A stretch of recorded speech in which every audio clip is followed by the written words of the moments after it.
Hello everyone! This is Dog, also known as Dog Martin. Just want to say a few things before we get started. My first video was a bit of a joke video, but I wanted to try to make something a little more serious.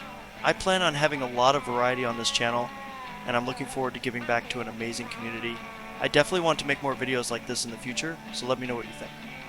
This video is sponsored by myself. Hope you enjoy. Hello everyone! Today we are going to be talking about the heavy-hitting weapons in SAR. This is a new series called Ranked and Explained, where I'll be ranking the weapon, explaining what it does, and then explaining its ranking. I've been wanting to make some sort of tier list video for all the weapons in the game for a while now, but since so many of the weapons are situational, I decided it would be more fair to separate the weapons into different categories. Otherwise, I will have a never-ending internal conflict on if the silenced pistol is better than the sniper. Without further delay, let's get into the ranking. And to clarify, heavy-hitting weapons refers to weapons that use either big bullets or sniper bullets. Technically, weapons like the BCG could be classified as heavy-hitting, but I'm saving specialty weapons for their own video. Coming in as the worst heavy-hitting weapon, we have the AK. Now, don't get me wrong, the AK isn't bad at all. It holds 25 bullets, has a pretty decent fire rate, good range, and not too bad of a recoil. The problem I have with the AK is that while it's one of the most well-rounded weapons, it unfortunately doesn't have too much of a skill ceiling. Whether you're a fresh install or an experienced player, the AK is just the AK, and while you can pull off some neat tricks with it, there isn't too much to learn that doesn't apply to every other weapon. It can definitely carry in some situations, but because it's so well-rounded, it's good for nearly every situation, but never the best for any situation, so despite it being a reliable weapon, it's going to be placed last in heavy-hitting weapons. But you know what weapon is a real heavy hitter? The hunting rifle. Now the hunting rifle is really tough to rank, because it only holds one bullet. This means you can't shoot between dodge rolls without reloading. In fact, it's the only weapon in the game that suffers from this. Now, in some circumstances, if you're in a good position and you're able to hold your ground, this weakness isn't much of a weakness at all, but in a lot of cases, especially in a game that relies heavily on movement, this is too large of a weakness to ignore. Now, the strengths of the hunting rifle cannot be ignored. One hit and it will instantly knock out someone's armor, even if it's level 3 armor. Some might argue that the hunting rifle is actually better than the sniper, and while I disagree, I do believe that it can outperform the sniper in some very rare cases. While the hunting rifle may only have one bullet, it has an extremely fast reload, and by the time it's reloaded, your recoil is gone. This means that in rare cases that you're able to restrict your movement, you can spam shoot the hunting rifle pretty quickly while having no recoil at all. On top of that, if you're able to crouch, you can zoom out your camera slightly, which not only gives you more information around you, but also extends the weapon's range beyond standard bullet ranges in SAR. However, despite all this, I still just don't think it's versatile enough to put it above our next weapon. And that's because our next weapon is the M16. Remember everything I said about the AK?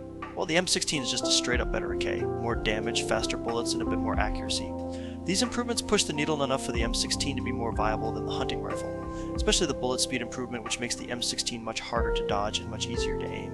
But the reason it's still not ranked very high is because it suffers from the same thing as the AK. The skill ceiling just isn't too high, and a skilled player can normally easily take advantage of an M16 user provided they use cover and positioning properly. Also, I'm trying not to include rarity in these rankings too much, but if you compare this weapon to the other weapons of its rarity, the M16 really isn't too special. But you know what's special despite it not being rare at all? That's right, the Magnum. Not the gray one, that one is pretty bad. The Magnum is one of the best common weapons in the game. As long as you aren't picking up the lowest rarity, the Magnum will usually wipe out half of someone's health in one hit. Of course, the damage fall off with range can be pretty severe with the Magnum, so the blue Magnum is the best choice, but even the green Magnum can pull off some nasty damage provided you aren't super far away. Plus, regardless of rarity, shots will always do 2 armor damage. This means unless your opponent has level 3 armor, you can usually take them out in 3 shots with the Magnum. While this seems like it might be overpowered, it's pretty hard to take advantage of the Magnum's power, because it only holds 6 bullets before you need to reload. This means if you miss 3 or 4 shots, you will need to either switch to your other weapon or reload, and the reload time is nearly 1.5 seconds, which can be pretty dangerous to do when in combat. Because of this, the Magnum is pretty high risk, high reward, but if you can learn to shoot between jump rolls and maintain a consistent accuracy, the Magnum is an extremely strong weapon that can carry you all the way to the end of a game. However, there's another hand cannon with much better performance than the Magnum, and that is the Deagle, also known as Sensory Overload. While it may be extremely loud, the Deagle is otherwise a direct upgrade from the Magnum. The purple Deagle is identical to the blue Magnum damage-wise, but it holds an extra 2 bullets, and its shots travel at much faster speeds. And of course the gold Deagle is even more superior, dealing a minimum of 50 damage. This means even at maximum range, a gold Deagle will always 2-hit an opponent with no armor.